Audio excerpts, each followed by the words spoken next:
name is Samantha. If you are new to my channel is all about helping and inspiring special education teachers. If that interests you, make sure you click the subscribe button and hit the little bell to turn on notifications for whenever I make a new video. If you like this video, make sure you please give it a big thumbs up. Let's get into today's video. Today's video is all about the things that I wish I knew before becoming a special education teacher.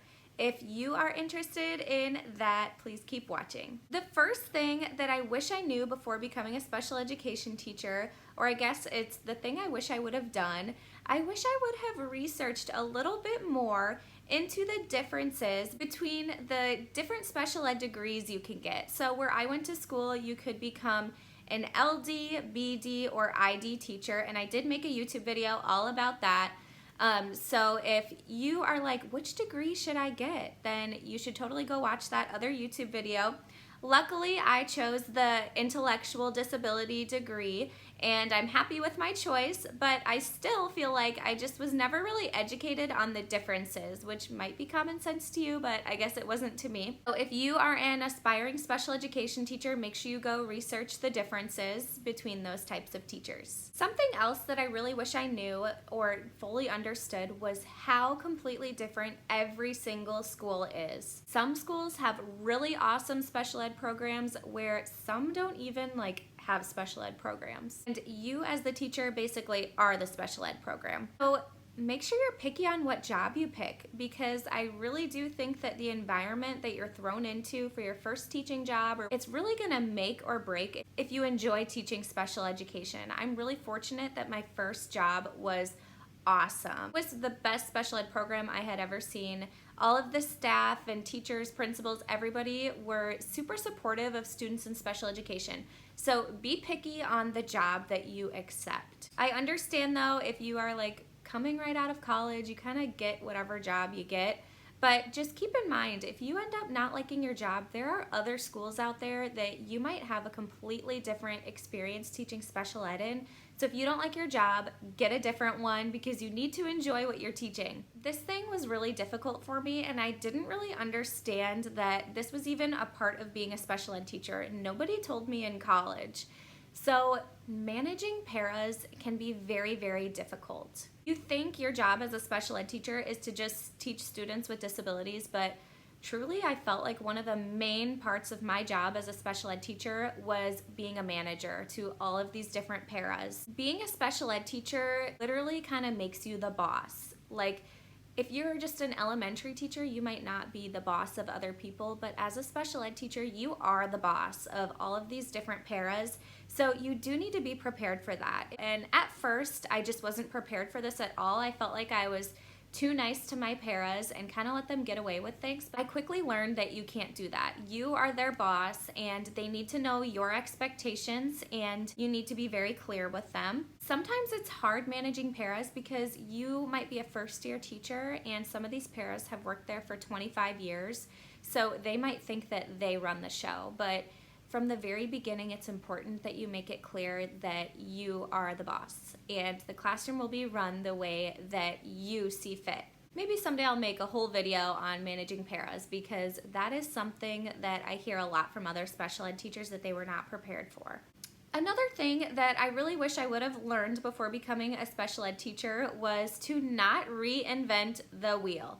My first year, I obviously didn't have a curriculum, so I was just creating all these millions of different things. I literally created my whole entire curriculum by myself, instead of just I don't know, getting on Teachers Pay Teachers or looking elsewhere for these things that I was creating, because I wasted so much time making things. And what I've learned now, especially now that I have kids, time is super precious, and sometimes it's worth it to spend $3 on something to not have to create it yourself. I wish someone would have given me that advice, so that I would have given myself just a little bit of grace and not just created all of these millions of resources. And again, don't reinvent the wheel. Things are already out there, use them.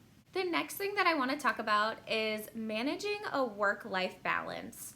This can be really difficult, especially as a first-year teacher, because you want to do it all. You want to be the best teacher ever. Sometimes it's important to give yourself a little bit of a break. When I was a first-year teacher, teaching was my life. It's all I did every single second. I worked from 7 a.m. until 7 or 8 p.m., and I'm not kidding at all. I worked all summer long too to prepare for the next school year. I never had a day off. I worked all weekends, and I mean, at that time, I didn't really mind. Looking back, I just shouldn't have tried to do everything. I should have given myself a little bit of grace because you can't do it all. You just can't. And some people say you're not paid enough to do it all. And you know, my mindset though was like, I'm changing. Kids' lives depend on what I'm teaching, which is true, but sometimes you have to think of yourself too. So don't overdo it like I did. Don't be a workaholic. You don't need to be. Your mental health is so much more important. Remember that. Okay, sorry, I'm back. I had to close the blinds because the lighting was being weird.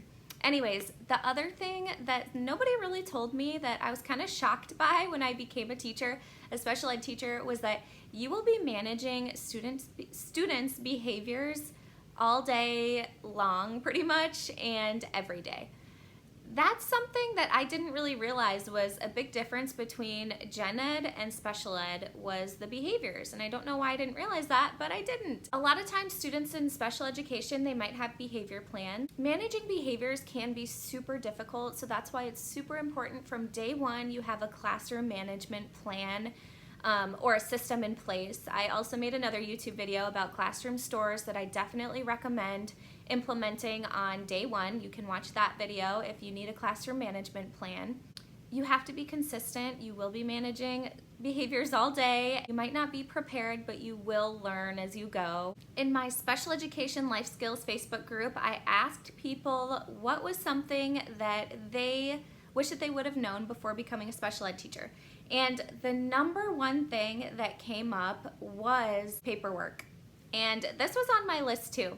Paperwork is crazy in special ed, and that is something that they will not tell you about. They'll tell you that you're in charge of IEPs, but in college you won't really learn to the extent of the paperwork you will be doing. And that is a huge difference between teaching gen ed and special ed. You have all of these students to manage, their behaviors to manage, paras to manage, and all of this paperwork on top of teaching. And I'm not trying to scare you away from it, but I do want you to be prepared. But something that I did realize as, I guess, a younger special ed teacher, us younger teachers, we are good at technology. I guess our generation is good at technology. Some of the older teachers that I worked with, it would take them a long time to, I guess, just type a paragraph where it'd take me 10 seconds to type a paragraph in an IEP. So I was able to complete IEPs super fast compared to people who might not be as good at technology. So that's something you could do if you are not a special ed teacher yet, is work on your typing skills, because the faster you can type, the faster you get your paperwork done. That might kind of sound like dumb advice, but it's seriously not. If you're a fast typer, you are golden for this job because you will have a lot of typing to do. So your first year, it's definitely hard to manage all of the paperwork and everything else that you have to do. You will learn quickly how to write IEPs faster, and it will get better. But that is definitely something that they don't tell you about, is all the paperwork you will have to complete. Something else, let's see, that the people in my Facebook group said was that they did not learn how to teach multiple levels at the same time. So students who are at different academic levels. And yeah, I would agree. This is something that I didn't learn either. But again, I have another YouTube video on this. I feel like I kind of made YouTube videos on all the things that I was not prepared for. So make sure you watch that one. I really go into depth on how you can easily teach the same thing with students who are at completely different levels. Like in college, they teach you how to teach English and reading and math and all of that, but they don't teach you about the different levels. So check that video out. I promise you will learn a lot from it. The next thing that someone wrote was the trauma that students go through.